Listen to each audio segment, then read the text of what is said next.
Aristotle on Property by Robert Mayhew. Jonathan Barnes has written recently that Aristotle's remarks on property in the Politica are too nebulous to sustain any serious critical discussion. Some scholars are a bit more confident about successfully getting to the bottom of Aristotle's opinion concerning property, but few have dealt with the topic in any detail. In this essay, I shall investigate the relevant texts on property from the Aristotelian corpus, beginning with an especially careful look at Aristotle's criticism of Plato's communism of property. I shall also consider the historical and cultural contexts in which Aristotle was writing. The result will be, I hope, a full account of, and hence a better understanding of, Aristotle's views on property. Section 2. It hardly needs to be said that Aristotle is not an ascetic of any kind. He believes that human happiness requires all kind of external goods, including wealth or property. The important question for us is, in what form, politically, socially, should property be held? Aristotle considers three possible arrangements concerning property and its use. 1. Property is private, use in common. 2. Property is common, use in private. 3. Property is common, use in common. Why does Aristotle not consider a fourth option? Property is private, use in private. Miller claims he omits this option because he is not defending a system of unqualified privatization. But this is not the reason. As we shall come to find out in section 4 below, one friend giving something to another, or in fact any act of generosity, falls under private property, common use, view number 1. For instance, this horse is mine, but I share it with, that is, make it common to, my friend. Thus, the fourth option, private property, private use, is no option at all, for it would be a property arrangement that systematically rules out any kind of giving or sharing of one's private property.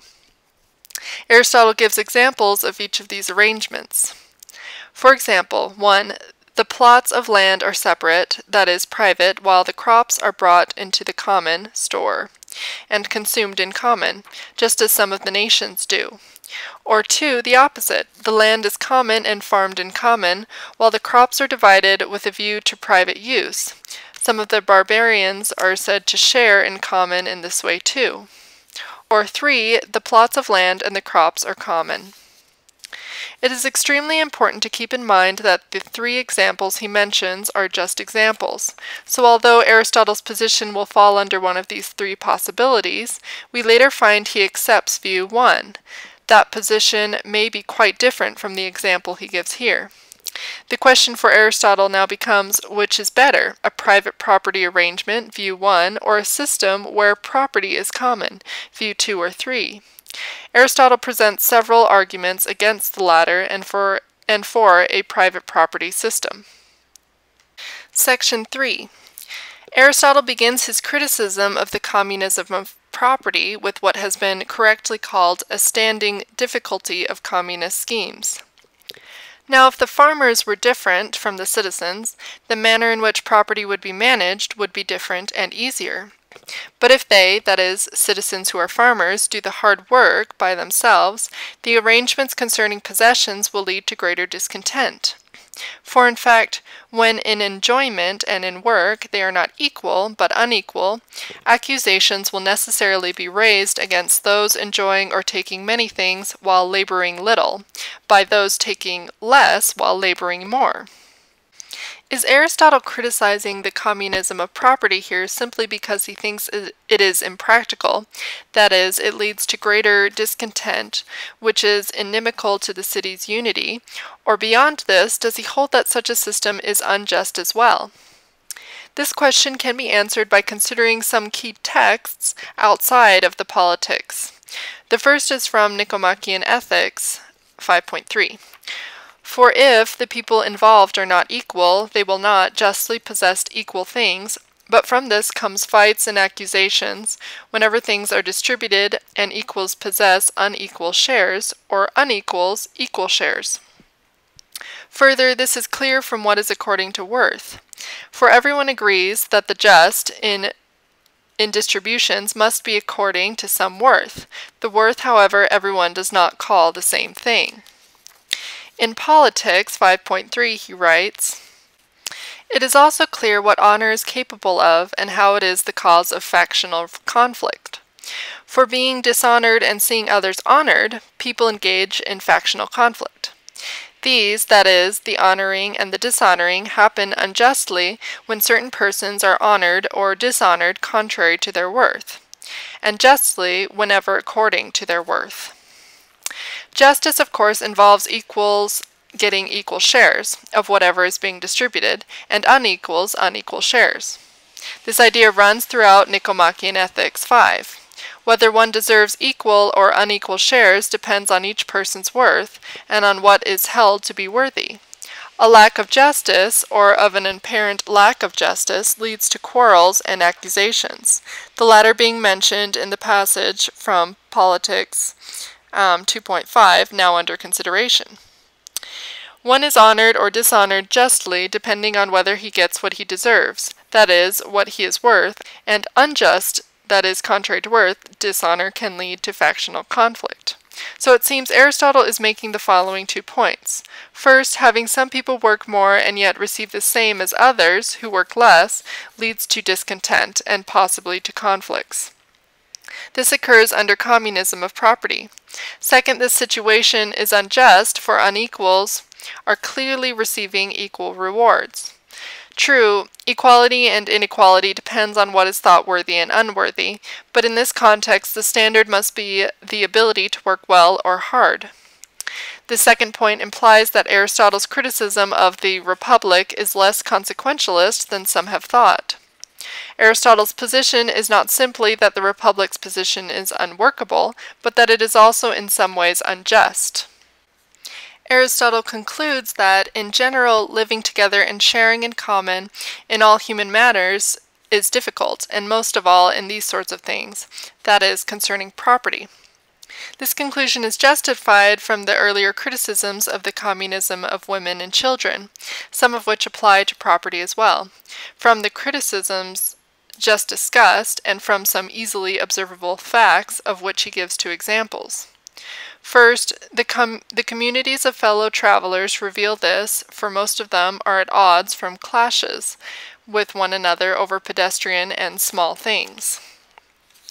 It is unclear whether this is an example of a human matter generally, or of the sharing of property in particular. But in any case, fellow travelers have some kind of community, and thus, to that extent, they share something in common. For example, they may buy some wine, bread, and onions to share during their trip, and they might even have common funds. But they could very well come to blows over who drank more wine, had more bread, and so on. And further, we clash most of all with those of the servants we use most for ordinary tasks. Humans are such that they do not even need to share property for disputes to arise. Simply occupying the same space, working together on the same job, and the like will do it. Where there is human association, the potential for conflict exists. An increase in association, as in communism, will produce an increase in the potential for conflict. We have seen problems not only with the full-fledged communism of property, but with the very limited sharing of life and property as well. Aristotle believes that these problems are enough to rule out the communism of property. But one could argue that although communism might lead to some problems, it would avoid others. This, in fact, is the reputation communism has come to have. Aristotle writes that this sort of lawmaking, communism, is fair of face and might be thought humane, for he who hears it receives it gladly, thinking that some marvelous affection will come to be in all for all, especially when someone charges that the evils now belonging to regimes come about through property not being common. I mean lawsuits against one another concerning contracts, trials for perjury, and flattery of the rich. Aristotle has in mind the view that perjury, contractual disputes, flattery of the rich, theft, and the like can exist only when property is held privately and unequally, and thus the communism of property should be instituted, since it will eliminate such injustices. He replies, "None of these things come about through lack of community, but through wickedness, since we see those who possess in common and have much in common at odds more than those holding property separately." Communism is not the answer, Aristotle says, because the cause of these injustices is not private property, but wickedness. The evidence for this is that although we might see people who hold property privately committing these acts, we see these same actions, or some of them, committed by those sharing property in common. In fact, even more of these actions. But if communism of property is not the answer to these problems, what is? We cannot simply say the answer is private property, since these acts can also be committed when property is private. To find Aristotle's answer, we must go to Politics 2.7, where he criticizes the view held by Thales and others that property should be leveled. It is claimed that the communism of property, or leveling of property generally, could cure the injustices associated with property, since all, or nearly all, crimes are committed in order to acquire the necessities of life. After ensuring that everyone has the necessities of life, and equal amounts of these, there will be no reason to commit unjust and shameful actions, neither to get what one wants, nor because of envy. Aristotle rejects this claim, for he challenges the idea that crimes are committed only in order to acquire necessities. There are, in fact, he says, 3 reasons why crimes are committed. 1, to acquire the necessities of life, for example, food or clothing. 2, to satisfy desires for things that are beyond what is necessary. For example, a drunk who wants more wine than is good for him, or a man who kills from a desire for revenge. And 3, to experience painless pleasures, for example, through tyranny or philosophy. There are 3 remedies corresponding to these 3 causes of crime. A minimum amount of property and work, for whoever has these would not need to commit crimes in order to possess the necessities of life. Moderation, for a moderate man does not desire more than is proper. The philosophical disposition or life, for this is the greatest of the painless pleasures, and the man with truly philosophical disposition will not commit crimes. Aristotle claims that in fact the greater crimes are not committed to acquire necessities, but for one of the other 2 reasons. They commit the greatest injustices because of excesses, but not because of the necessary things.